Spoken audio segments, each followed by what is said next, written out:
Alguém escreveu perguntando se nossos problemas da vida estão relacionados aos pecados que cometemos, tais como não conseguir um emprego, ficar doente, sentir muito cansaço, etc. Se esses são esses problemas são resultado dos nossos pecados que havemos cometidos. Ao abrirmos as primeiras páginas da nossa Bíblia, encontramos Deus trabalhando para fazer um mundo maravilhoso, para colocar a humanidade. Mas não precisamos folhear muitas páginas da mesma Bíblia para descobrirmos que o homem, ou seja, Adão e Eva, permitiu o pecado estragar tudo, e com ele também veio as suas consequências. Podemos ler lá, Deus disse a Adão: porquanto deste ouvidos à voz da tua mulher, e comeste da árvore de que te ordenei, dizendo, não comerás dela, maldita é a terra por causa de ti. Com dor comerás dela todos os dias da tua vida. Espinhos e cardos também te produzirá, e comerás a erva do campo. No suor do teu rosto comerás o teu pão, até que te tornes a terra, porquanto dela foste tomado, porquanto és pó, e em pó te tornarás. Este versículo, esta conversa de Deus com o homem está em Gênesis, capítulo 3, versículos 17 a 19. Aqui temos as maldições governamentais dadas por Deus logo após o pecado entrar no mundo. Em Lucas capítulo 13, vemos que o diabo pode trazer enfermidade a uma pessoa. Lá temos o seguinte: e eis que estava ali uma mulher que tinha um espírito de enfermidade. Havia já 18 anos, e andava curvada, e não podia de modo algum endireitar-se. E vendo-a, Jesus chamou-a a si, e disse-lhe: mulher, estás livre da tua enfermidade. E pôs as mãos sobre ela, e logo se endireitou, e glorificava a Deus. E tomando a palavra, o príncipe da sinagoga, indignado porque Jesus curava no sábado, disse à multidão: 6 dias há em que é mister trabalhar. Nestes, pois, vinde para serdes curados, e não no dia de sábado. Respondeu-lhe, porém, o Senhor e disse: hipócrita, no sábado não desprende da manjedoura cada um de vós o seu boi ou jumento, e não o leva a beber? E não convinha soltar desta prisão, no dia de sábado, esta filha de Abraão, a qual há 18 anos Satanás tinha presa? Lucas capítulo 13, versículos 11 a 16. Em João capítulo 5, temos um homem que estava doente por causa de algum pecado que cometeu. E depois de curado, ele foi advertido pelo Senhor Jesus que se ele pecasse mais, poderia suceder algo pior. Veja o que está escrito lá.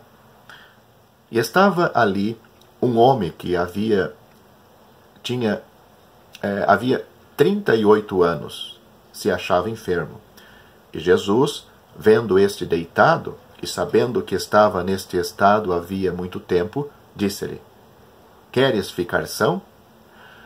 O enfermo respondeu-lhe: Senhor, não tenho homem algum, que quando a água é agitada, me ponha no tanque, mas, enquanto eu vou, desce outro antes de mim.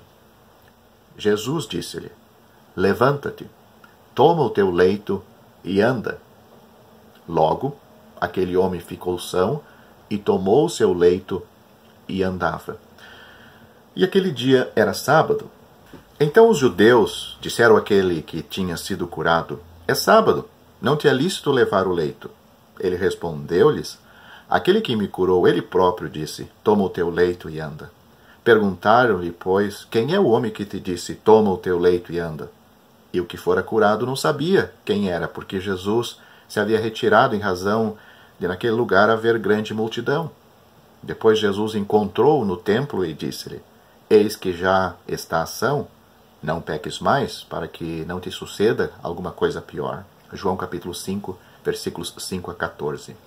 Em 1 Coríntios capítulo 11, Paulo nos fala de certos crentes que estavam doentes e até sendo levados pela morte para o céu por falta de reverência com as coisas do Senhor. Note o que diz lá. Porque o que come e bebe indignamente, come e bebe para a sua própria condenação, não discernindo o corpo do Senhor, por causa disto há entre vós muitos fracos e doentes, e muitos que dormem. Porque se nós nos julgássemos a nós mesmos, não seríamos julgados. Mas quando somos julgados, somos repreendidos pelo Senhor, para não sermos condenados com o mundo. 1 Coríntios capítulo 11, versículos 29 a 32. Este assunto é em relação à ceia. Mas em João capítulo 9 aprendemos que não era por pecado cometido que um homem havia nascido cego, e sim tinha em vista as obras de Deus. Note lá. E passando Jesus, viu um homem cego de nascença, e os seus discípulos lhe perguntaram, dizendo: Rabi, quem pecou, este ou seus pais, para que nascesse cego? Jesus respondeu: Nem ele pecou, nem seus pais, mas foi assim para que se manifestasse nele as obras de Deus. João capítulo 9, versículos 1 a 3. O apóstolo Paulo nos relatou que, mesmo fazendo a obra de Deus de coração sincero e mãos limpas, ele passou por todo tipo de calamidades. Note o que ele disse. Antes, como ministros de Deus, tornando-nos recomendáveis em tudo. Na muita paciência, nas aflições, nas necessidades, nas angústias, nos açoites, nas prisões, nos tumultos, nos trabalhos, nas vigílias, nos jejuns, na pureza, na paciência, na longanimidade, na benignidade, no Espírito Santo, no amor não fingido, na palavra da verdade, no poder de Deus, pelas armas da justiça, à direita e à esquerda, por honra e por desonra, por infâmia e por boa fama, como enganadores e sendo verdadeiros, como desconhecidos, mas sendo bem conhecidos, como morrendo, e eis que vivemos, como castigados e não mortos, como contristados, mas sempre alegres, como pobres, mas enriquecendo a muitos, como nada tendo e possuindo tudo. Ele falou essas palavras que estão registradas em 2 Coríntios capítulo 6, versículos 4 a 10. Paulo, ao escrever a carta aos Filipenses, nos informa de um crente muito esforçado na obra do Senhor, que esteve doente e quase morreu por esta doença. Note o que está escrito lá. Julguei, contudo, necessário mandar-vos Epafrodito, meu irmão e cooperador e companheiro nos combates, e vosso enviado, para prover as minhas necessidades, porquanto tinha muitas saudades de vós todos, e estava muito angustiado de que estivesseis ouvido que ele estivera doente. E de fato esteve doente, e quase à morte. Mas Deus se apiedou dele, e não somente dele, mas também de mim, para que eu não tivesse tristeza sobre tristeza. Essas palavras estão registradas em Filipenses capítulo 2, versículos 25 a 27.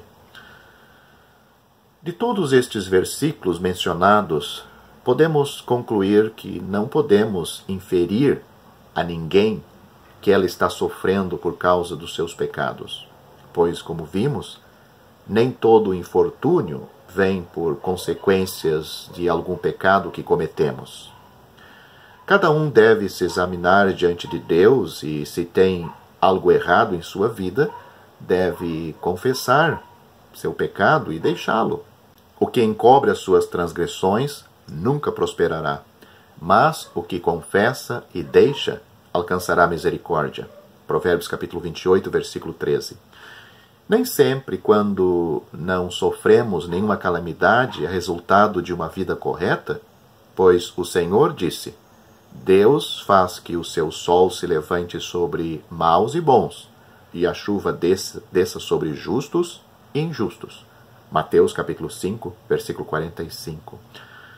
Em conclusão disto, então não podemos dizer que algumas tragédias, algumas coisas que acontecem na nossa vida, na vida de outras pessoas e até mesmo no mundo, seja resultado do pecado.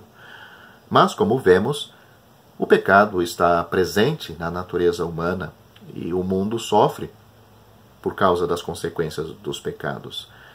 Mas também, como vimos, muitas aflições causadas até a servos de Deus estava dentro dos propósitos dele para algum fim, para trazer e manifestar até mesmo a glória de Deus, ou muitas vezes frear alguma coisa da velha natureza naquele crente, naquele irmão, naquela pessoa.